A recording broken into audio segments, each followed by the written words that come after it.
Hi everybody, this is Annie from HoopSisters. Thank you for doing the Goose Tracks quilt. We're really excited about this year's quilt. We just have a video I'd like to show you, a little video instruction on blocks B4, B5, C4, and C5.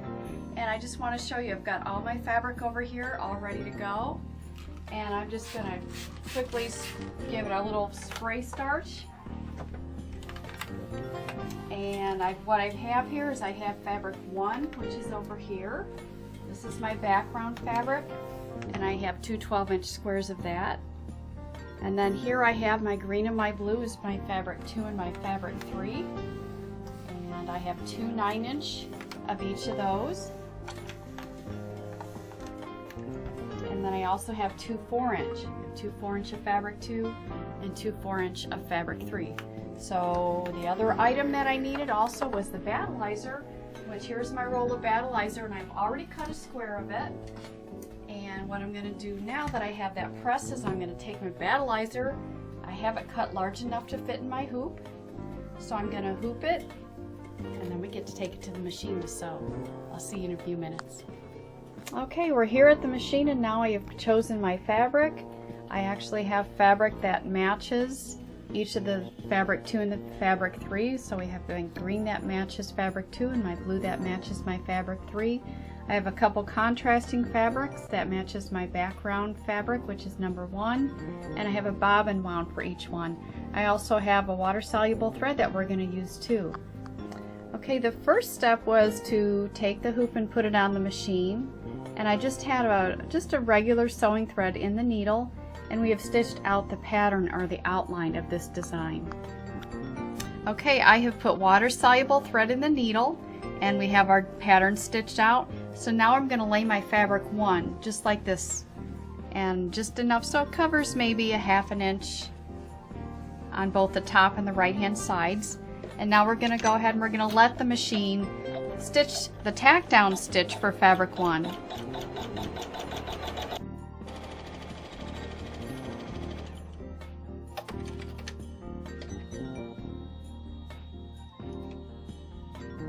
Okay, now what I'm going to do is I'm going to trim about a 1/4 inch, scant 1/4 inch to a 1/4 inch on the inside of the block. The fabric on the outside of the block we're going to leave right in place. So I'll be back in a minute.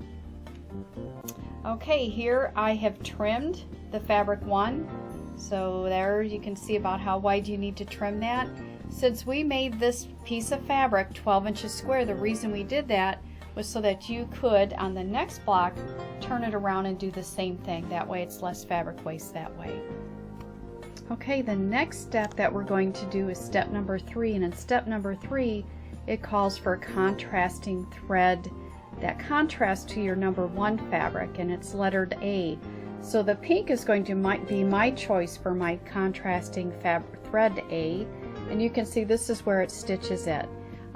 After that, step number 4 would be stitching this area, and that would be your number 1 contrasting thread B. So my choice was that color. So you can go ahead and stitch sections 3 and section 4. Thanks.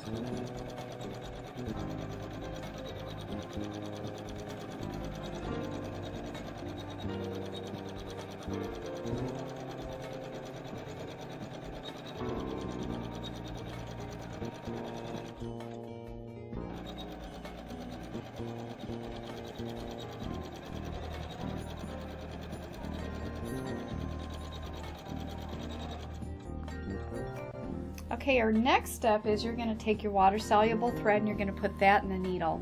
And you're going to take your fabric 2 and you're going to lay your fabric 2 right over the entire area of the block. And then it's going to stitch an outline pattern using the water-soluble thread. You're probably wondering why we're using water-soluble thread to put a quilt together. The reason we do that is because it is going to be covered up with a stem stitch later to cover the raw edges of the edge of the quilt and hold it in place. And at that time you just don't want your regular thread to show through those stem stitches. So that's why we use the water-soluble thread. What you'll do for this block is you'll make 2 using fabric 2 right here in the center, and then you'll do 2 more that use fabric 3. So my green was my fabric 3, so my next 2 after this will be in green, and so they just alternate back and forth. So let's go to the machine and I'll stitch that out for you. Okay, we've just about gone around making a second pass on this stitch that's up here. And the reason we do 2 stitches here is because it helps when you're cutting the fabric close to the stitching, which we'll have to do up there.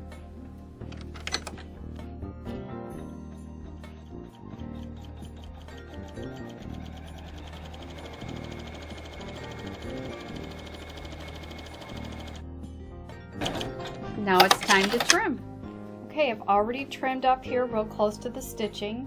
Down here at the bottom, since we're going to add another piece of fabric there, you don't need to get real close to the stitching. You just need to maybe do like a scant 1/4 inch away.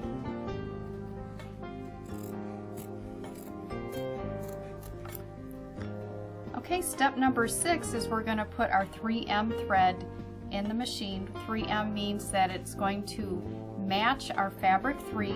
So this is my 3M thread because my 3 fabric is green, and it's going to stitch an embroidery motif there.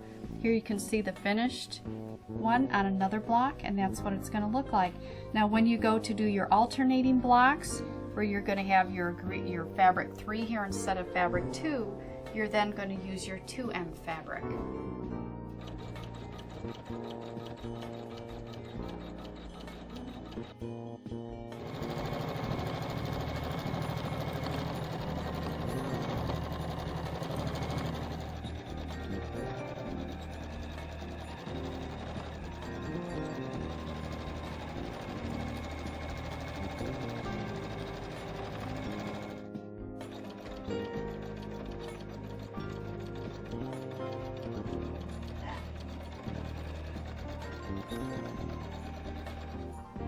Well, there it is, all stitched out.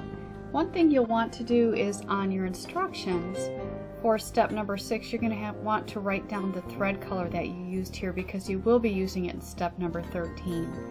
And moving along to step number 7, what you're going to do is put your matching thread in the needle only. You still have your white bobbin thread in the bobbin, and you're going to stitch out another embroidery or motif onto this next section.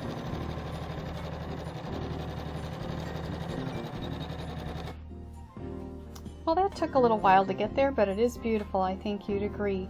Now what we're going to do is we're going to put water-soluble thread in the needle, and you're going to take your 4-inch square of fabric 3 in this case, because fabric 3 is my green, and you're going to place it right over this corner in the lower left-hand corner, and you're going to let it sew the tack down stitch, and then we'll trim it.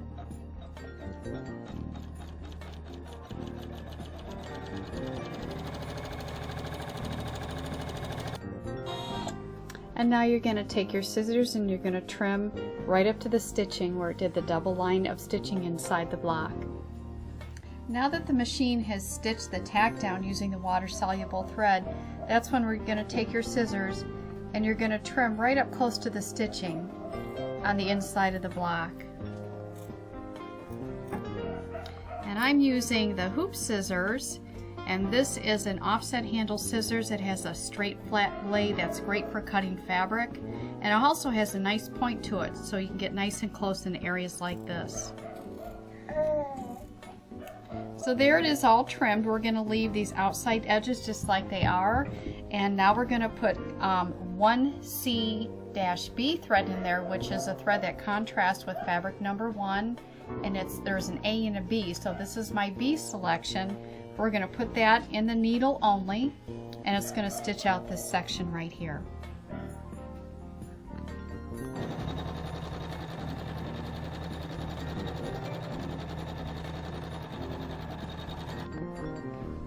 For step 11, you will choose a contrasting thread that contrasts to fabric 3, so it'd be your 3C thread, and you'll put that in a needle and stitch out the little paisley.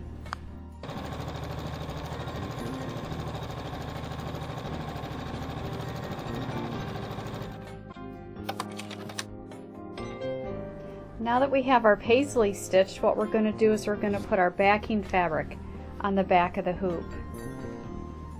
So I've already sprayed this with a little temporary spray adhesive, and we're going to center it over the block and smooth that out, and then we're going to thread the needle with water-soluble thread, and we're going to stitch a basting stitch around the outside edge. When you get your hoop on the machine after you put your backing fabric on the back, just kind of peek under and make sure that it's smooth under there and it didn't flop over. Linda and I like to call it a Dunlop. That's when your fabric Dunlops over and you stitch it where you don't want it to be.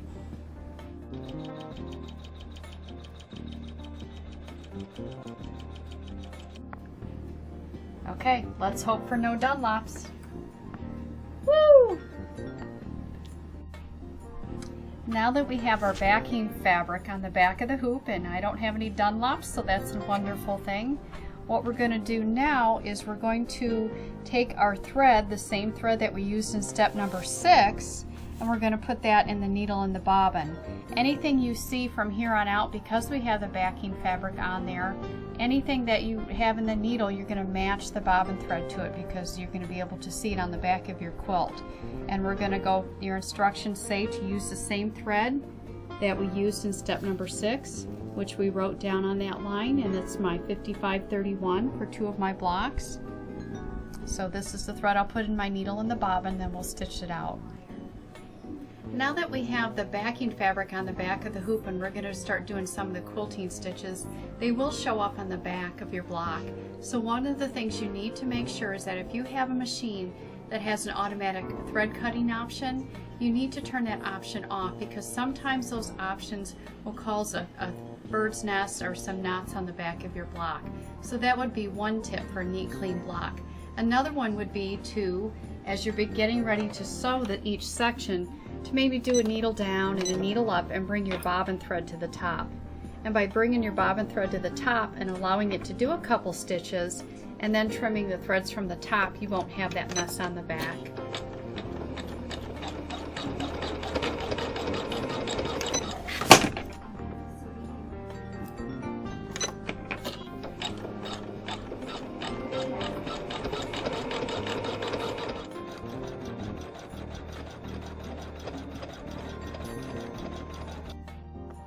Okay, we're on the final step. Now all you have to do is put your thread 1CB, your contrasting thread to fabric number 1B in the needle and in the bobbin and stitch. Okay, we got all our stitching done, so you can pop it out of the hoop now. And I'm going to show you how to use the embroidered block trimmer by George and how to trim the blocks up. In order to use our invisible sashing and joining method, you have to cut the backing fabric and the battleizer right up to the basting stitch. And you could use a rotary cutter and a ruler to cut it, but you could end up cutting right into the fabric where you need to sew your blocks together. And the same thing would happen if you were to use the scissors and cut that right up to the basting stitch. So we have what we call the embroidered block trimmer by George, and what you would do is you would just finger press, or you could take it to the ironing board also, and just finger press the fabric back up onto itself. And this is the trimmer by George. Obviously it's my trimmer by George, and it has a little crimped edge to it, and you're going to take that crimped edge and you're going to just butt it right up against that basting stitch, and then you're going to lay it down, and you're just going to give a little tug on the batting to make sure that you have it pulled out so you can get as close as possible to that basting stitch. And then that crimped edge acts as a straight edge to use your rotary cutter against. And so now you can see it's trimmed, and it's trimmed up real close to the basting stitch. Since this block will be joined with another block on all 4 sides of it, what you're going to do is you're going to use that embroidered block trimmer by George to trim all 4 sides, just like you just saw us doing here.